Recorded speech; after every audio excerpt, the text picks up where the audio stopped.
दोस्तों नमस्कार, हमारा नाम योगेश शुक्ला है और आप इससे मुझे चैनल देख रहे हैं। ये निष्पक्ष संदेश है। पहले चरण के चुनाव के प्रचार बंद होने के ठीक पहले 2 दिन चुनाव के बचे हैं। उसके पहले बीजेपी का घोषणा पत्र आ गया है, संकल्प पत्र आ गया है, इसे आप कुछ भी कह सकते हैं। उसे देखकर ऐसा ही लगता है कि जो इनकी विपक्षी पार्टियों ने, सपा और कांग्रेस ने जो घोषणाएं की है उससे मिलता जुलता लग रहा है, उसकी नकल लग रही है, सीधे सीधे नकल लग रही है। और एक बात मुझे उसको देखकर बहुत हंसी आई, तभी मैं आपके सामने वीडियो लेकर आया हूं। इन्होंने रोजगार के मामले में लिखा कि हम प्रत्येक घर को रोजगार देंगे, जबकि 50 साल का बेरोजगारी ने रिकॉर्ड तोड़ दिया। 50 साल का, लोकसभा चुनाव के पहले 45 साल का रिकॉर्ड था। इस समय जो आंकड़े बता रहे हैं वो 50 साल का रिकॉर्ड तोड़ दिया बेरोजगारी ने। मनरेगा का बजट भी घटा दिया गया है, उसके बावजूद ये कहते हैं हर घर को हम रोजगार देंगे।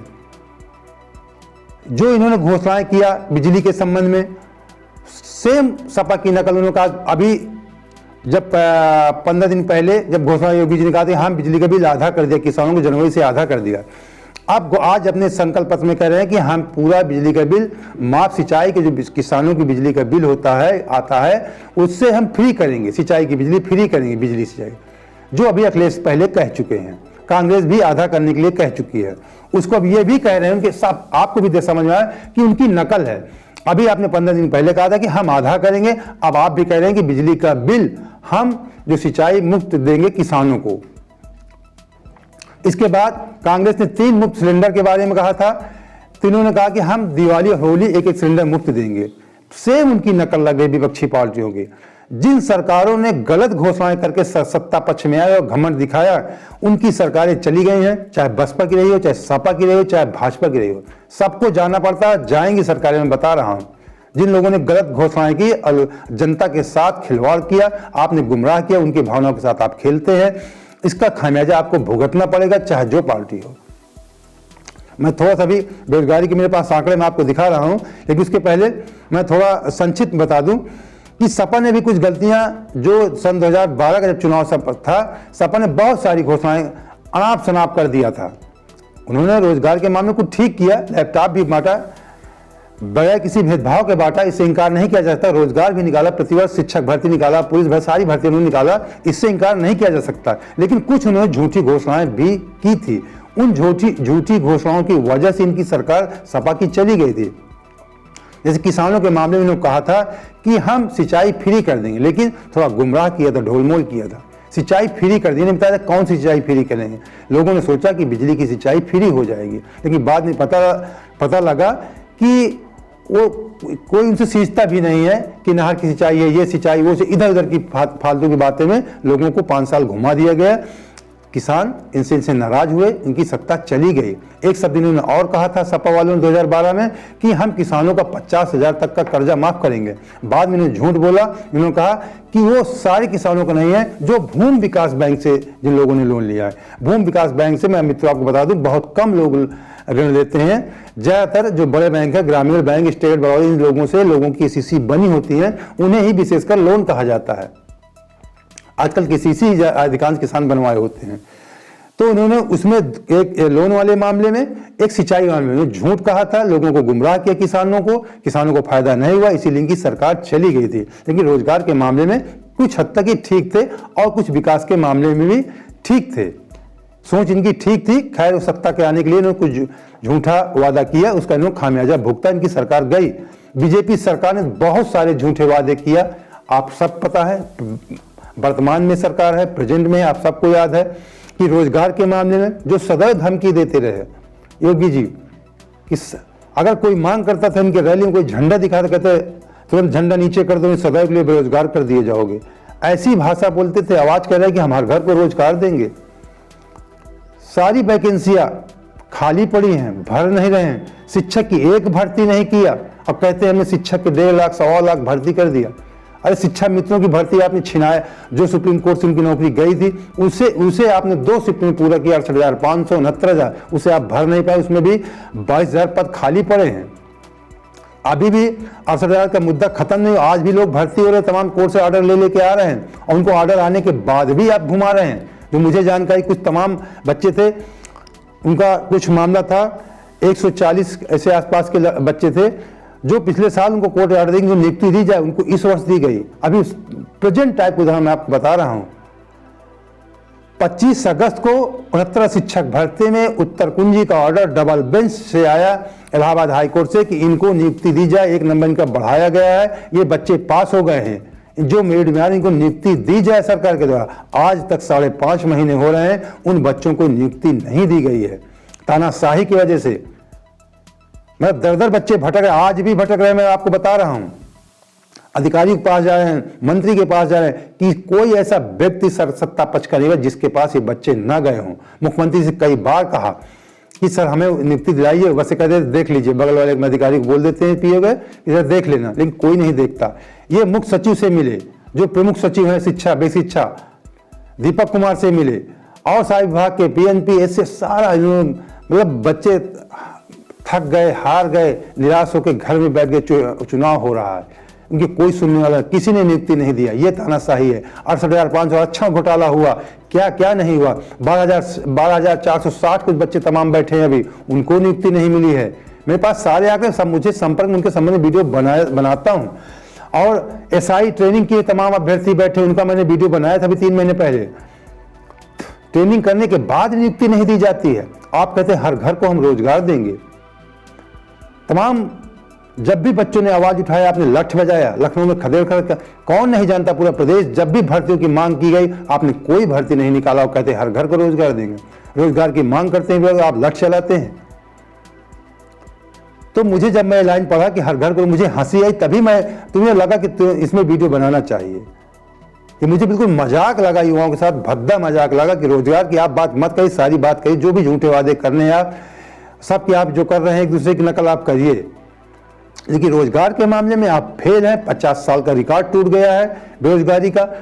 मनरेगा का बजट भी घटा दिया गया है, जो विशेषज्ञों की जो आशंका है कि कहीं स्थिति भयावह न हो जाए, ये गंभीर स्थिति हो सकती है बेरोजगारी की। 50 साल के आंकड़ा तो तोड़ ही दिया बेरोजगारी ने। उसके बाद आपने मनरेगा, मैं आपको आंकड़े बता रहा हूं, मनरेगा के आंकड़े, जो आंकड़े बता रहे हैं, ये आंकड़े में आप बगल में लागे, आप देख भी लीजिए। ये बड़े अखबार के आंकड़े, जनसत्ता बहुत बड़ा अखबार, सब जानते हैं। मैं आपको दिखा रहा हूं, बता रहा हूं। पिछले साल 1.89 मतलब 1 करोड़ 89 लाख लोगों ने रोजगार मांगा था मनरेगा के तहत, उनको रोजगार नहीं दिया गया। ये स्थिति है। 21-22 का जो आंकड़ा बता दूं, 11 करोड़ 60 लाख लोगों ने रोजगार मांगा था, केवल रोजगार मिला है 9 करोड़ 70 लाख लोगों को। मतलब मनरेगा सबसे निम्न स्तर काम होता है, मजदूरी का काम होता है, फावड़ा चलाने का काम होता है, उसको भी आप नहीं दे पाते हैं। तो आप सरकारी रोजगार की बात तो कर ही नहीं सकते हैं। 11.6 करोड़, जबकि ये रोजगार गारंटी है, गारंटेड होता है कि जो रोजगार मांगे सबको देना पड़ेगा, उसके बावजूद आप रोजगार नहीं दे पाते। मनरेगा में 21-22 में 11 करोड़ 60 लाख लोगों ने रोजगार मांगा, आपने दिया 9 करोड़ 70 लाख लोगों को आप रोजगार दे पाए हैं। ये आंकड़े मैं बता रहा हूँ, ये जो आंकड़े बता रहा हूँ ना, ये पूरे देश के आंकड़े, उत्तर प्रदेश के आंकड़े मैं नहीं बता रहा, अभी बता रहा हूँ आपको। ये उसके बावजूद 2020 में 13.3 करोड़ लोगों ने रोजगार मांगा था। कोरोना का काल था, शहर से लोग पलायन करके गांव आए थे, सब लोग रोजगार ढूंढ रहे थे। 13.3 करोड़ लोगों ने रोजगार मांगा था।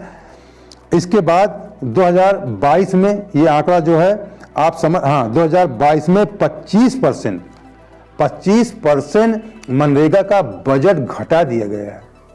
सन 2022 का जो बजट आया उसमें आप गौर से सुन लीजिए, 25% मनरेगा का बजट कम कर दिया गया है। उसके बावजूद ये कहते हैं हर घर को रोजगार देंगे। अभी तक 98,000 करोड़ का बजट था, इसके पहले इस बार कर दिया गया 73,000 करोड़ का बजट कर दिया गया है मनरेगा का।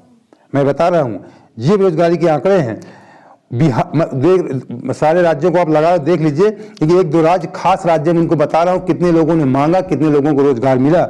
बिहार में 92 लाख लोगों ने रोजगार मांगा था मनरेगा के तहत, केवल मिला कितने लोगों को? 13 लाख लोगों को रोजगार दिया गया बिहार में। 92 लाख लोगों ने बिहार में मनरेगा के तहत रोजगार मांगा, दिया गया 13 लाख लोगों को। एमपी का भी देख लीजिए, एमपी में 1 करोड़ 14 लाख लोगों ने रोजगार मांगा मनरेगा के तहत, मिला कितना? 25 लाख 25,78,000 लोगों को रोजगार मिला। मध्य प्रदेश में जहां बीजेपी की सरकार है, मनरेगा का बजट केंद्र सरकार से आता है, इसमें राज्य सरकारों का विशेष इसमें केंद्र सरकार का ही मामला होता है। बिहार में बीजेपी से संयुक्त सरकार है, एमपी में बीजेपी की सरकार है, हर राज्य पूरे देश के राज्यों का है, आप देख सकते हैं। अब उत्तर प्रदेश की बात कर लेते हैं। एमपी में 1,14,00,000 लोगों ने मांगा, मिला केवल 25 लाख लोगों को रोजगार। यूपी में 1.09 मतलब 1,09,00,000 लोगों ने, यहाँ 1,09,00,000 लोगों ने उत्तर प्रदेश में रोजगार मांगा। मिला कितने लोगों को? मिला केवल, आप सुनकर आश्चर्यचकित हो जाएंगे, मतलब एमपी से भी कम। इतना बड़ा राज्य है, एमपी में यहाँ मिला केवल 17,72,000 लोगों को। आश्चर्य करने वाली बात है, इतना बड़ा राज्य, 1 करोड़ लोगों, 1 करोड़ से ऊपर लोगों ने रोजगार मांगा, 1,09,00,000 लोगों ने केवल दिया गया, 17,72,000 लोगों को रोजगार दिया गया। आप समझ सकते हैं कितनी भयावह स्थिति होगी। इसके पहले भयावह स्थिति की करोड़ों लोग रोजगार मांग रहे हैं, मिल रहा 17 लाख लोगों, 18 लाख लोगों को। उत्तर प्रदेश की स्थिति है। अब तो 25% बजट भी कम कर दिया गया है। अब आने जो विशेषज्ञ, उनकी बात बता रहा हूं, विशेषज्ञ आशंका जता रहे हैं कि स्थिति गंभीर हो जाएगी बेरोजगारी को लेकर के। लेकिन ये घोषणा पत्र दे रहे हैं, अपने मैनिफेस्टो में लिख रहे हैं कि हम प्रत्येक घर को रोजगार देंगे। तो ये बहुत ही ऐसे, इतना झूठ बोल के घोषणा पत्र नहीं देना चाहिए। जो आप नहीं कर सकते उनको, आपको कतई ऐसी बातें, जो भी राजनीतिक पार्टियां हैं जो करती हैं, उनको खामियाजा, मैंने बताया भी, सपा ने 2-3 गलतियां की, उसका खामियाजा सपा ने भुगता, उनकी सरकार चली गई थी। ये तो बेरोजगारी के मामले में इन्होंने रिकॉर्ड ही कायम कर दिया है। सब पूरा देश जानता है, पूरा प्रदेश जानता है, सब युवा जानते हैं, तमाम बच्चे मुझसे बात करते हैं, उनकी उम्र निकल गई है इस आस में कि भर्ती निकलेगी। सभी लोग, तमाम अभ्यर्थी, पुलिस की भर्ती के बच्चे तमाम तैयारी कर रहे हैं, इलाहाबाद में शिक्षक भर्ती की, सारी भर्तियों की, लेखपाल भर्ती निकली भी, वो भी अभी उसका एग्जाम होगा कि नहीं होगा, चुनाव के 1-2 दिन पहले निकली है, आचार संहिता लगने के पहले। तो किस तरीके पार्टियों द्वारा गुमराह किया जाता है, इसके बारे में आप समझ सकते हैं। आप सब, मेरी जो हमारे आप दर्शक हैं, आप समझदार हैं, बहुत समझदारी से अपना मतदान करें, किसी भी पार्टी को करें, यही हमारी आपसे अपील है। तो मित्रों, उम्मीद करते हैं कि आपको हमारा वीडियो पसंद आया होगा। पसंद आया है तो तुरंत हमें सब्सक्राइब कर लीजिए, बेल आइकन प्रेस कर ऑन लगा लीजिए और लाइक करके अपने दोस्तों को शेयर भी कर दीजिए। तो चलिए, अगले वीडियो तक का बहुत बहुत धन्यवाद। जय हिंद, जय